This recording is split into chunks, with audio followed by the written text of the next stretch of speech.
vamos apresentar para vocês uma cidade pertinho de São Paulo, 60 quilômetros. Vamos falar um pouquinho sobre São Roque, que é chamada a terra do vinho. E vamos conhecer um pouquinho sobre algumas vinícolas, sobre a gastronomia, que é maravilhosa, degustar alguns vinhos, óbvio, né? E conhecer a arquitetura marcante dessa cidade também.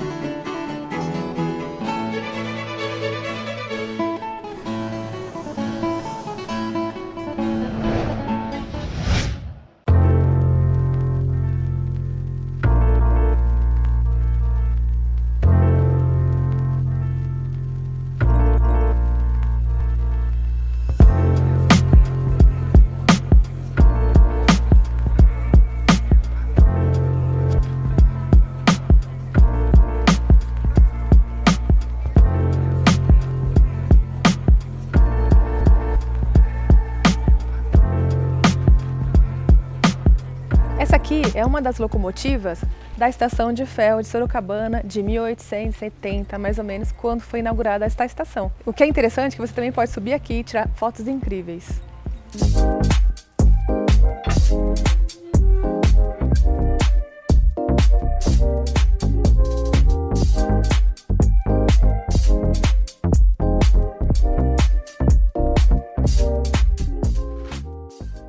A cidade de São Roque foi fundada em 16 de agosto de 1657 pelo capitão paulista Pedro Vaz de Barros, que pertenceu à velha linhagem dos bandeirantes. Na época, as capelas eram construídas em taipa de pilão. Também serviam como parada e pousada dos bandeirantes. Um dos locais aqui no município de São Roque, muito interessante, é o sítio Santo Antônio, Casa Grande e Capela, e é um dos pontos mais importantes, porque são os sítios bandeiristas, de 1640.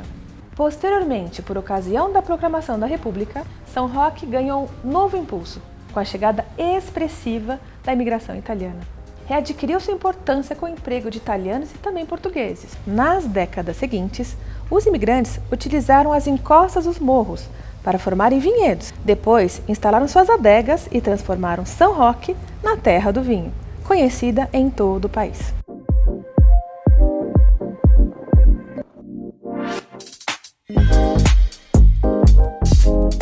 Pessoal, e agora a gente chegou na Vinícola 15 de Novembro, um lugar sensacional. E vamos conversar com um dos proprietários, Alex, que concedeu uma entrevista pra gente, explicando um pouquinho sobre a história daqui. Tudo bom, Alex? Tudo bem, graças a Deus. Obrigada por você conceder essa entrevista com a gente e explicar um pouquinho aqui sobre essa região.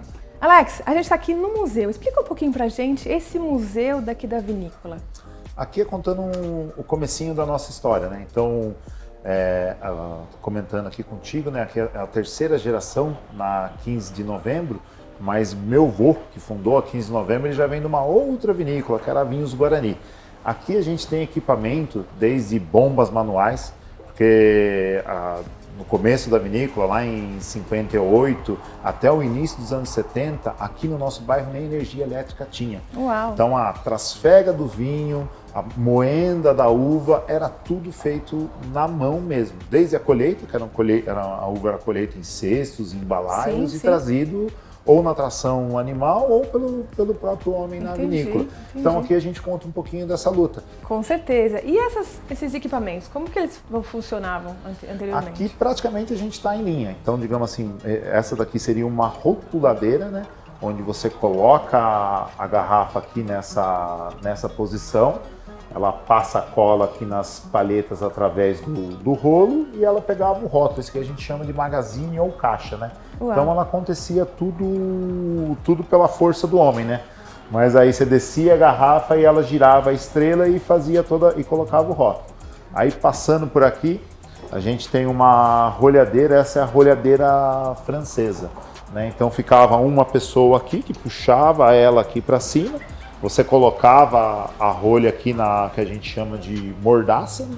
Sim. E aí ela espreme a rolha, então ela vai trazer a rolha aí para uns 15 milímetros de diâmetro e com a garrafa aqui você consegue. Eu acho que isso aqui até funciona direitinho, quer ver? Será? Vamos ver. Lá? Vamos lá. Agora tirando a prova aqui. Vamos tirar a prova aqui. Deixa só. Aí. Alex na terceira geração da família, Aí, mostrando. Deu certo. Perfeito. Aí aqui a gente já tem uma engarrafadora, né? Então aqui era uma engarrafadorinha manual, você ia colocando e tirando as garrafas. Aqui enche com a própria gravidade, né? Então o tanque dela ia dando o nível para a garrafa, né? E conforme ela ia enchendo, a pessoa ia pondo e tirando. Aqui você conseguia engarrafar aí umas 700, 800 garrafas por hora. Vamos falar em umas 50 caixas por hora. Sério. Era uma pessoa habilidosa. Uma pessoa muito habilidosa. Rapidinho. Com certeza. Aqui a gente tem o filtro, né? Então aqui sempre aqui a gente fala, ou você está subindo morro ou você está descendo morro. Difícil você achar um plano. E as nossas vinícolas se aproveitavam muito disso. Então a gente sempre fazia uma vinícola em degraus. Então você tinha tanques mais altos, onde você colocava, onde o vinho vinha por gravidade aqui, já saía ele filtrado ali e já entrava num outro tanque que ia para a envasadora. Né? Aqui tem uma bomba. Essa foi uma bomba que ela era manual, né? Girava aqui essa roda e depois foi adaptada para colocar um motor. Sim. Agora, essa daqui foi a vida toda manual. Essa é a mais velhinha, essa é a bomba mais antiga da vinícola. Isso daqui, ela já veio usada para cá, é uma peça de aproximadamente 1920. Quando o vô fez a vinícola em 58, foi uma das primeiras peças que ele adquiriu. Então é uma das mais antiguinhas da turma, é a vovozinha do museu. A xodó aqui. A xodózinha. E aqui é onde é a moenda, né? Então uma moenda, essa parte aqui, se eu não estou enganado, a madeira é linda araucária. É linda essa madeira. Olha essa toda cheia tom de madeira fantástico. Dos nós dela. Sim. Então chegava as caixas do parreiral, eram virados aqui. E através dessa roda que tinha aqui, manualmente, elas iam espremendo e caía aqui dentro do tacho, que é o que a gente chama de um tacho de fermentação. Sim. Na época, o vinho ficava aqui de 3 a 6 dias, depende um pouquinho do vinho. Vinho branco ficava menos tempo para ter menos contato com a casca, vinho tinto ficava um pouco mais para ter mais contato com a casca e poder retirar um pouquinho mais, digamos assim, das propriedades e incorporar mais o vinho. Alex, me fala uma coisa, me explica um pouquinho sobre essa fermentação da uva. Porque a gente tem vinho branco, vinho tinto, mas a gente também consegue fazer vinho branco com a uva... Com a uva tinta. Com tinta. Isso, dá certo. Você pega, que nem, digamos assim, o vinho tinto. Então, quando você vai pegar uma uva tinta para fazer um vinho branco, é um processo muito rápido e muito delicado. Né? Então, até maquinário muda, toda a nossa forma de trabalhar. Então, a uva chega na vinícola, na maioria das vezes essa uva ela já é resfriada antes, então ela passa por uma câmara fria, digamos assim, na maioria das vezes pousa na câmara fria, passa de um dia para o outro. No outro dia, ela é desengaçada, mas é numa proporção muito mais leve, então a gente, em vez de estar fazendo 7, 8 toneladas por hora, eu vou trabalhar 2, 3 toneladas por hora para não romper tanto a casca da uva, só para tirar mesmo o suco. Que até eu sempre falo, você pegou uma uva tinta, você pegou em casa mesmo, se você der o primeiro apertão e tiver com a mão embaixo, você vai ver que o primeiro pingo vai ser branco, que é o suco branco dela. Quando você dá mais uma apertadinha, aí sim vai sair aquele preto, parece uma geleia. Então o que a gente faz? A gente só dá essa apertadinha, vai sair, digamos assim, esse suco branco. Esse suco branco ele é rapidamente separado e vinificado a parte da casca. Se a gente for pensar entre vinhos, espumantes, a gente pode aí estar fazendo uma variedade de 7 a 8 produtos com a mesma uva, sem corte nenhum. Alex, a gente está no meio do roteiro do vinho. Me explica onde sai esse roteiro? O roteiro nosso, né, partiu da organização aqui no início, se eu não estou enganado, de 12 estabelecimentos, né, que se reuniam em 1998, então praticamente hoje aí o roteiro está com seus 23 anos, a gente fala formalizado, porque o roteiro é um pouco mais antigo do que isso, né? E ele começa no quilômetro 1 da Estrada do Vinho, né? Estrada do Vinho, sim. Ela tem as suas adjacentes, que são a Estrada do Venâncios, mas ela dá a volta e vem pela Quintino de Lima. Então a gente forma um roteiro perfeito. É quase como se fosse uma ferradura, digamos assim. Pessoal, vou perguntar mais uma coisa para o Alex.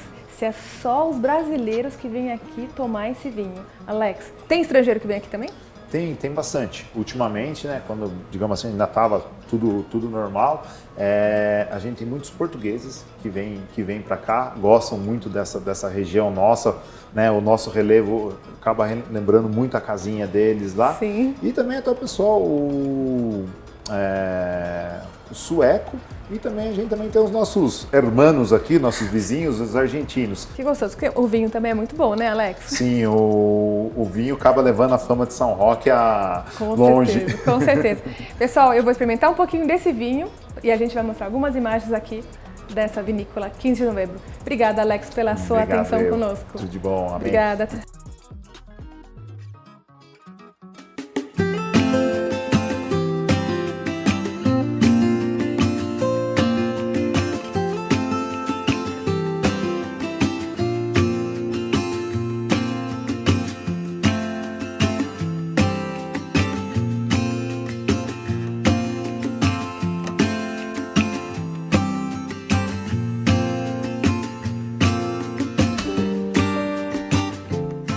Não podíamos deixar de passar aqui na Praça Matriz, onde é localizada a Igreja Matriz de São Roque. Essa igreja é muito bonita por dentro, tem pinturas incríveis e ela teve 3 fases de reforma. Ela foi fundada no século XVIII e passou por uma primeira reforma em 1836. A segunda, que estava muito precária, estado muito ruim de conservação, foi em 1872. Mas a grande reforma mesmo, que talvez desfigurou um pouco a igreja, foi em 1936. Agora, de 36 até agora, ela está nesse mesmo formato. E o nosso programa hoje fica por aqui, mas não fique triste, que São Roque ainda continua no próximo programa. Fique com a gente e até lá!